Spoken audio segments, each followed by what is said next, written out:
What's up, everybody? Welcome back to another episode of Eye on the U, the Miami Herald show about all things Miami Hurricanes. Back for another edition with my partner, Jordan McPherson. I'm Andre Fernandez, Deputy Sports Editor at the Miami Herald.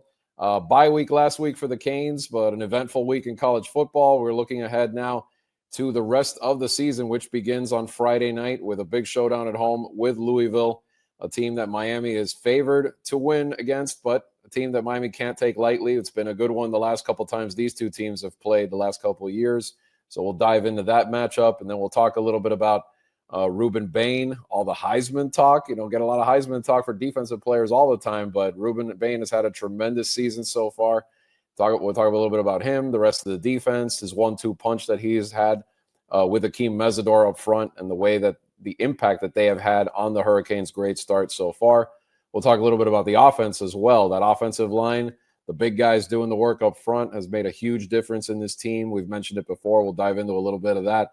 And then a look around college football. Some more upsets last week, some statement wins by some teams at the top of the national rankings. And then we'll look at this week's big matchups, which could have an impact on the college football playoffs down the road. But let's start, Jordan, with Louisville. Got to talk about the Cardinals this week. It's a important. They're all important from here on, but this is a team that I think at the beginning of the year we kind of had circled, aside from the obvious ones, the Notre Dames and the FSUs and whatnot, as one of those key ACC matchups for this team. Yeah, no doubt about it. I had them sort of in my second-tier teams. Obviously, the beginning of the year was Clemson, Miami, and SMU as the top three. And then Georgia Tech and Louisville were sort of my 4 and 5 going into the season. They just both seemed like they had that it factor that could potentially break out. We've seen with Georgia Tech. Obviously, Haynes King's been fantastic. And Louisville's been holding their own. They're 4-1 in the year. Their only loss is an overtime loss to Virginia a couple weeks ago. Just like Miami, they're coming off a bye week, so they've had the extra week to prepare for this game as well. And we've seen what Jeff Brom's been able to do. His offenses are always elite. But Louisville's defense has really stepped up this year. I mean, going into this matchup, first in the ACC and 12th nationally in yards allowed per game, just 262. They're tied for 4th in the ACC, allowing just 21 points per game. And they're really not allowing explosive plays. Only 13 plays allowed of more than 20 yards by opposing offenses. So Louisville's defense has really stepped it up this year, and that's been a big factor for them. But we also have to just look at who they played. And I always feel like that's the interesting part about it. I mean, they're 4-1. Yes, they lost to Virginia. Their wins right now are a blowout over Eastern Kentucky, a big win over James Madison, a big win over Bowling Green, and a 1-score game over Pitt. So you look at the schedule, and it really isn't that challenging of a schedule outside of the Virginia game, which they didn't win.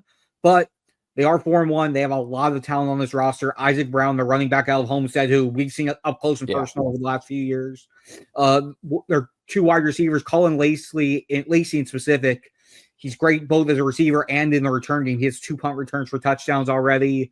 And their defense has been really stout. They have a handful of guys who can make an impact on the game. But it's going to be a challenge for Miami. But again, like I said, you look at the schedule Louisville's played, you look at the schedule that Miami has played thus far, and you can sort of see why Miami's a 13.5-point, 14-point favorite, depending on the betting services you're looking at going into this game. Yeah, the Pitt win I wouldn't throw away completely, though, because it's not bad. They went into Tallahassee last week and had a solid victory there, and that's one of the better, probably another team that's kind of trying to keep itself afloat in the ACC. But like you said, it's no comparison as far as the power of the schedule Miami's had so far. And if you look at this, like we were talking about before, I mean, who wasn't Miami in a shootout with last year? I mean, but again, this was one of those that early in the season, back and forth. I think I've seen the replay of that fumble recovery in the end zone by the Hurricanes a couple times already this week. People pointing out the key plays, but the year before, Louisville comes out on top in a similar shootout, 38-31. So this series has been pretty competitive the last couple of years. Even before that, a few years before that, Miami and Louisville had a somewhat close one up at Louisville too. So I mean, when you mention Isaac Brown, he's the one that, like, I feel like he's overall. I mean, I know he had a little bit of an injury too, but he's been quiet so far this year for the most part. You hope that this isn't the game where he gets rolling, because if it does, I mean, that's bad news for the Hurricanes, obviously. But the factor that you mentioned too is interesting to me was the lack of big plays that Louisville's given up. And Miami can hit some home runs. They've shown it this season. Malachi Toney and guys like that, CJ Daniels, others that can stretch the field. It's going to be key if Carson Beck can do that, aside from obviously establishing the run themselves. Yeah, Miami can hit the big plays. We saw it again the FSU game, like you mentioned. But Miami has also shown that if it has to be the team that grinds out 13, 14, 15 play drives, they have no problem doing that as well. Yeah. I mean, we saw that was the Florida game. The 2 touchdown drives in the second half to put that game away was, okay, Mark Fletcher and Shamar Brown just get us 3, 4, 5 yards of play, and we'll just keep running it. If they have to grind out those long drives, they have no problem doing that too. And we got to talk with Carson Beck on Tuesday, and one of the main questions I asked him was just with how multifaceted the offense is, with the different dynamics of how they can score, what stands out the most about them? And he said we're just going to roll with whatever the defense gives us. If they're going to give us big plays up the field, I'm going to chuck it down there. If they're going to have holes in the middle, I'm going to let the running backs eat. And we're not going to get bored with consistency. We're not going to try to add new wrinkles just for the sake of adding new wrinkles, because if what we're doing is working, why are we going to try to change things up just for the sake of changing things up? So The fact that they have that mindset of, even if it's boring, if it works, just keep going with it. That's going to be a key for them throughout the season, especially if they get into some of these games where they're going to have to work. They're going to have to live on the simpler plays, the 3-yard dinks and dunks, the 5-yard runs.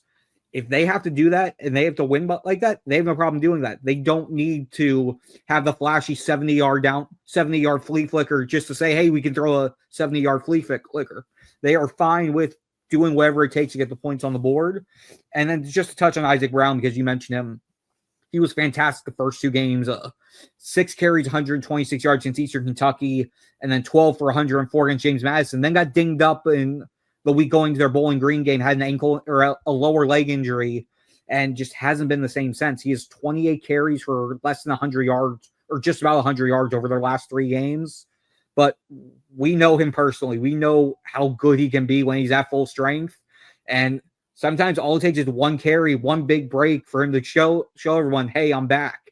And he showed against Miami last year just how good he can be. I'm trying to pull up those numbers from last year. And he's going to be, and he's going to be home. He's going to be home. So that's extra motivation for him to do something this week for sure. Yeah, it's going to be his first. Yeah, it's going to be his first game back in Miami. So it's going to be interesting to see what he can do and what dynamic he brings to that offense on Friday. On a Friday night too. It's not going to be down at in Homestead or anything, but it's going to feel like he's back home on a Friday night playing some football. So I mean, that at least on the mental side, he's going to be motivated to go. But yeah, a good challenge for this Miami defense for sure, led by Rueben Bain Jr. Big play Bain has been just that. He's already been that gradually throughout his career at Miami, but this year he's been having a breakout season. Heisman talk, Jordan. I know the draft talk was expected, but Heisman talk, that's high praise, because as we both know, it's not that easy. Sometimes even when a defensive player is involved, it's usually like a DB, a corner, or somebody. But for linemen up front, you don't usually hear too often them so high up in the Heisman talk. But it shows you what a great start to the season he's had. Yeah, I mean, when you look at just defense and the Heisman in general, I mean, Travis Hunter won it last year, but he was a 2-way player, DB and wide receiver. The only defensive player to ever win it was Charles Woodson back in '97. Yeah. And the last time an offense or a defensive lineman was a finalist was 2021. Right. And that was really the only time this century where a defensive lineman was anywhere in the top 4 or 5 in the voting process. So put it this way: if he even gets an invite to New York, that's an incredible accomplishment. It's a massive win in and of itself, and he has a season that's worthy of it. I mean, you look at the numbers that he has so far. I mean, the pure numbers, he only has, I think it's 3.5 sacks and 5 tackles for loss, but it's everything that's leading up to everything but the final numbers. You look at his Pro Football Focus numbers. He has 29 quarterback pressures, which is among power forward defenders. It's behind only the Texas Tech duo of David Bailey and Romello Heights, who have each played 1 more game. Remember, Miami's already had 2 byes through the first 7 weeks. So he's 1 game behind a lot of the other main guys he's competing with numbers wise. In terms of his pass rush snaps, he's won 28.6% of his battles against offensive linemen, which basically means when it comes to the one-on-one battles, he's winning it nearly 30% of the time, which among edge rushers with at least 100 snaps, it's the best rate in college football. And remember the Notre Dame game, he had an interception in that game. He had a forced fumble a week later. He's just, even if he's not the one finishing the plays, he's doing everything that is setting up the defense to do everything else. Yeah. He is, again, it's all starting with what he's doing at the line of scrimmage and in the trenches. And that's going to be very interesting because one of the key battles to look at in this Louisville matchup, if you look at their Pro Football Focus ratings, Louisville's offensive line, it's not good. They are among the Power 4 teams. They have the 8th worst pass blocking and rush blocking grades among all Power 4 teams. And they're going up against a Miami defense that happens to be the 3rd best pass rushing team in college football and the 2nd best run defense team in college football.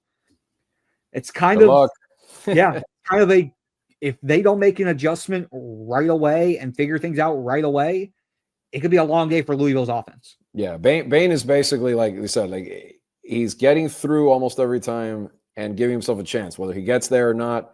It's like to use the baseball metaphor. It's like a guy who's constantly putting it in play. Most of the time, he's going to get his hits because he's just going to get it, or he's going to force an error or something. It's the same metaphor for what he's doing. He's going to get a sack, or just his pressure alone is going to let someone else get it. And which brings me to, here's the ideal picture that they wanted, right? Him and Mesidor, 1-2 punch up front. It's been tremendous for them. Yeah, and it's been a long time coming with him and Mesidor. Just 3 years that Bain's been here, one or the other has been hurt.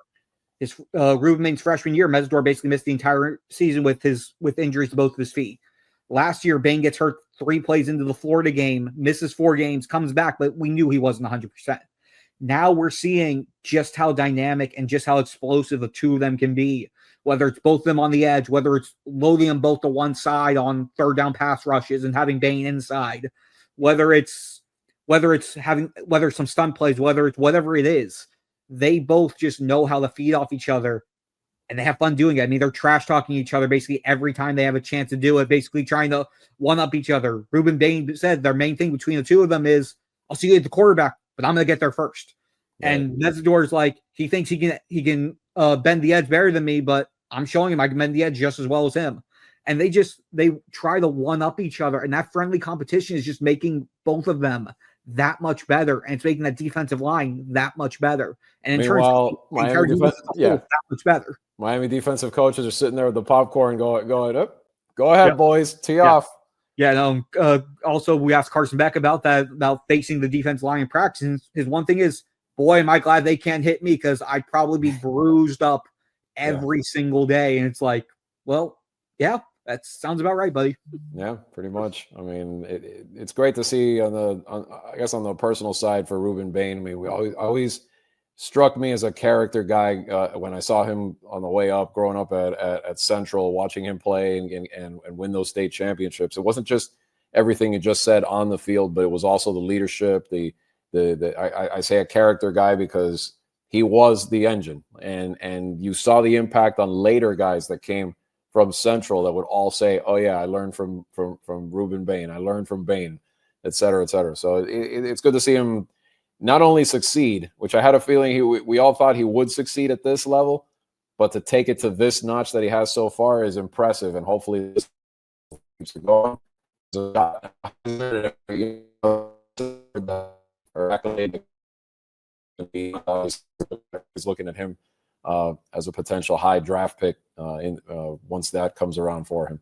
But let's I know you wanted to give some love to the other side of the line, to give the offensive line. I mean, that's one of the biggest keys of this, I guess you want to call it, breakthrough in terms of Miami going from where they were last year to an even higher level, and potentially now where they look like they are a national title contender legitimately this season.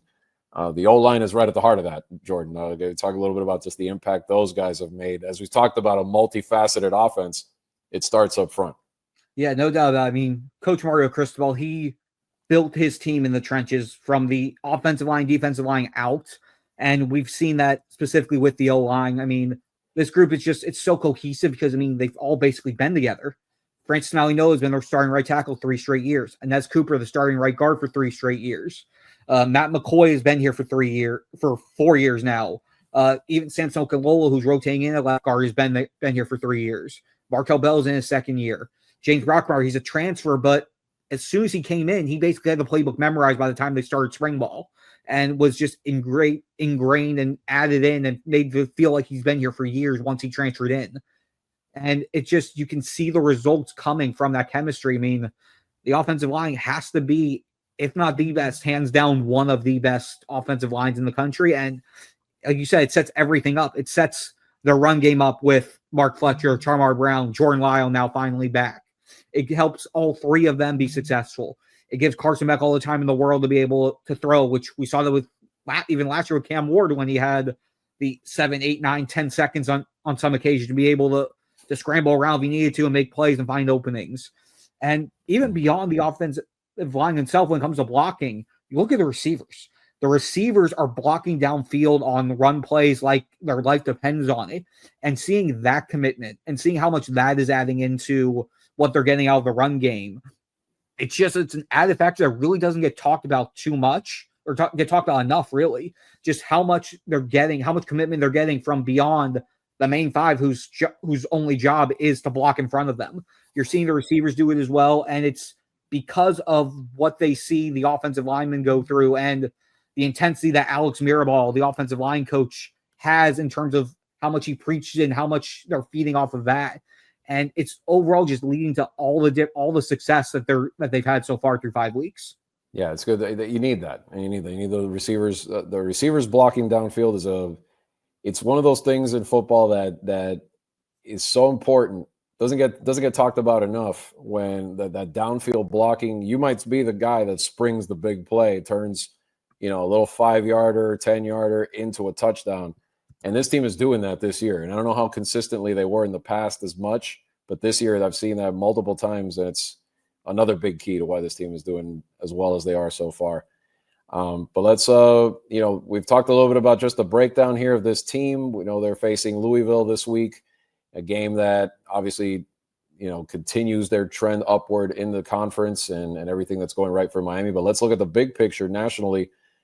Some more upsets at the top of the standings last week, but also I said statement wins because I guess technically it's considered an upset, but I feel like it's more of a statement win. I know which one you're going to. What Indiana did at Oregon was eye-opening because we'd seen this team, and yes, they crushed Illinois, and they've done what they've done so far, and okay, all that's nice.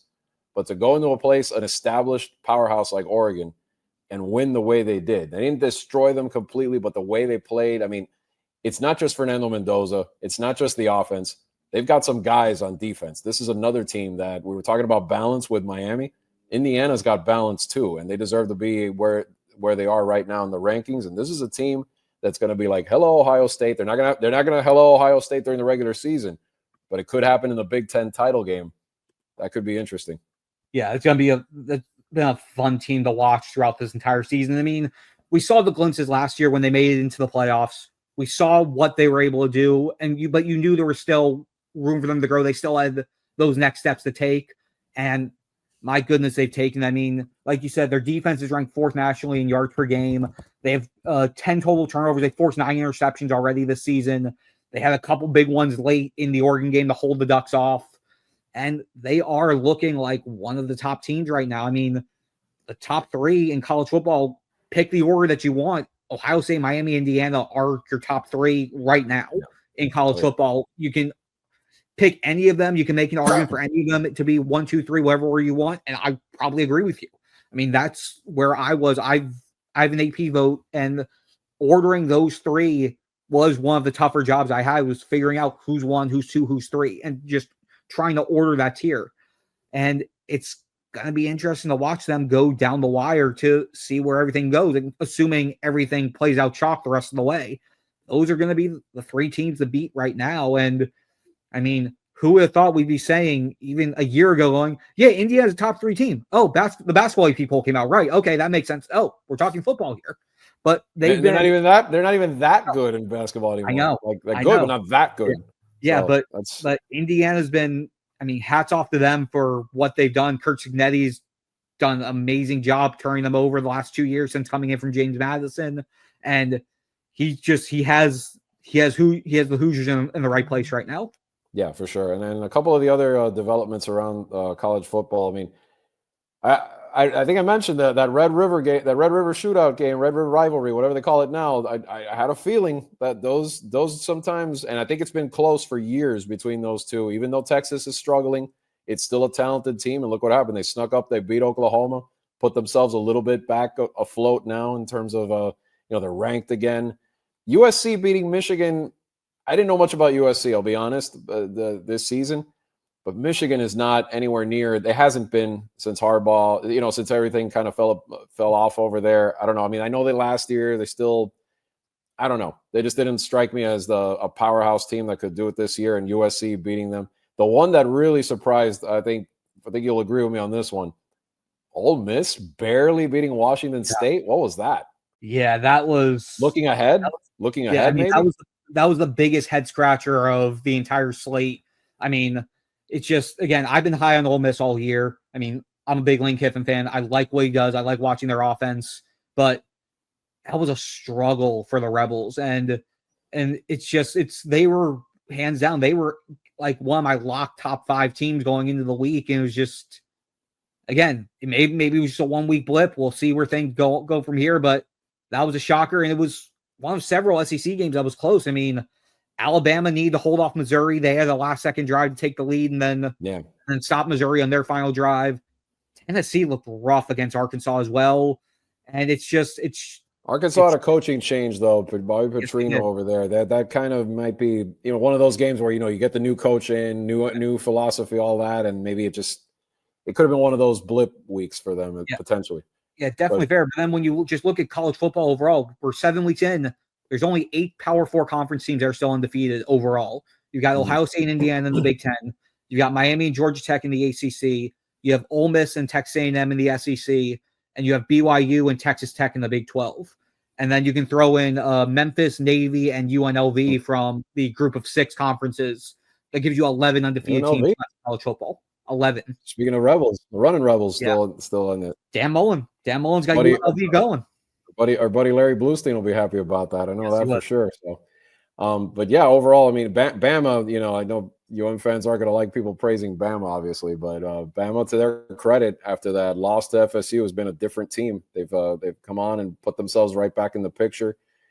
Yeah, the Tennessee thing, I don't know. We'll see if they're this week. Arkansas now, what I just mentioned, now they face A&M. So who knows? We'll see if that's legit, that they're turning it around, or if A&M actually has something to worry about there.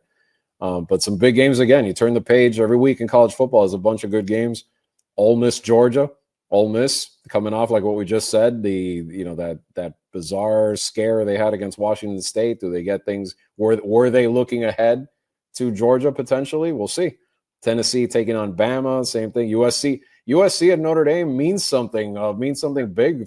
I think it's been a couple of years since it's been both of them really. I mean, I don't know, to have a little more implications on this game. So that's one of those historic rivalries that's good to see there. LSU, Vandy, Utah, BYU. You mentioned a minute ago BYU. But narrowing the focus back to what impacts Miami directly, Georgia Tech taking on Manny Diaz's Duke Blue Devils. Let's see. I mean, if Duke is legit, they're going to have to prove it this week.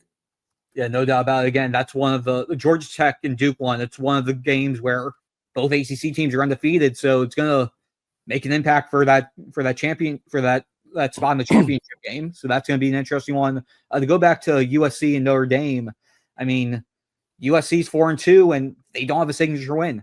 They have 2 very good signature losses, but they don't have a signature win yet. So this game is probably their last chance to get a signature win. I mean, USC, they're 5-1 in the year. They're 3-1 in conference play. USC needs this win. USC needs this to be able to stay alive in both the Big Ten race and to keep whatever slim hopes they may have for the playoffs alive. And then let me just double check the rest of Notre Dame. I mean, Notre Dame has a couple losses, and that's already been hurting their resume. So the thing is, the rest of Notre Dame's schedule after this is Boston College, Navy, Pitt, Syracuse, Stanford. If they don't win this, their chances they're completely done. I mean, even now they're not in good shape anyway. So imagine without this. Yeah, exactly. No, they're hanging on by the thinnest of threads right now. USC or Notre Dame is, so they need this win. And then the three SEC matchups are all basically, okay, how are things just going to shake out in the standings? I mean, Ole Miss, Georgia, Tennessee, Bama, and LSU are obviously the main five. Vandy's off to a great start, but they lost to Bama. If they lose one more down the road, whoever it is, they're going to be done. But Tennessee, Bama feels more like an elimination game when it comes to that. Definitely does. Bama can't afford. Bama's got. I know Bama is the one, but that one is a big anchor right now. If their FSU's fallen off the radar the way they have, So if they get handed a second one, good luck. Yeah. Especially now with looking at how FSU is looking since that Bama game. Right. Again, 3 consecutive losses in conference play. Yeah. And so who knows? And who knows what else? I mean, down the road, at this point. The FSU is not inspiring any confidence that they're going to run the table after this with the way they're playing. Correct. So again, we've got a good slate, and good thing is for Hurricanes fans, you get to watch all of it and not have to worry about any of it interfering with UM because Friday night, you guys have the main show on Friday night. Friday night football. Yep. So they'll have the. I mean, it's the one to see them to take care of business game because we've seen those Friday night traps. Speaking of FSU, they got caught in one a couple of weeks ago right before they played Miami, so you don't want that to happen. But Miami is at home. A lot of strengths play well into this matchup for them, like you were talking about, especially on defense, the pass rush and so forth. Or even the run defense could exploit some weaknesses with Louisville potentially. So. Let's see if Miami, part of being a national champion, and as we know, not just them, several teams that are in that upper echelon right now. We mentioned Indiana's another one of them, where the rest of the schedule conceivably looks all winnable. They're going to be favored in every game left. It's up to them to just stay healthy, stay on track, and get this done. So we'll see if the Canes can do it. We'll see how it works around college football as well. But until then, for Jordan McPherson. I'm Andre Fernandez. We're glad to have you watching us and listening to us again. Remember, you can catch us on YouTube, MiamiHerald.com. Catch all of Jordan's stuff on MiamiHerald.com as well. He'll have it all covered from all angles on Friday night from Hard Rock Stadium. And we'll see you next week on Eye on the U.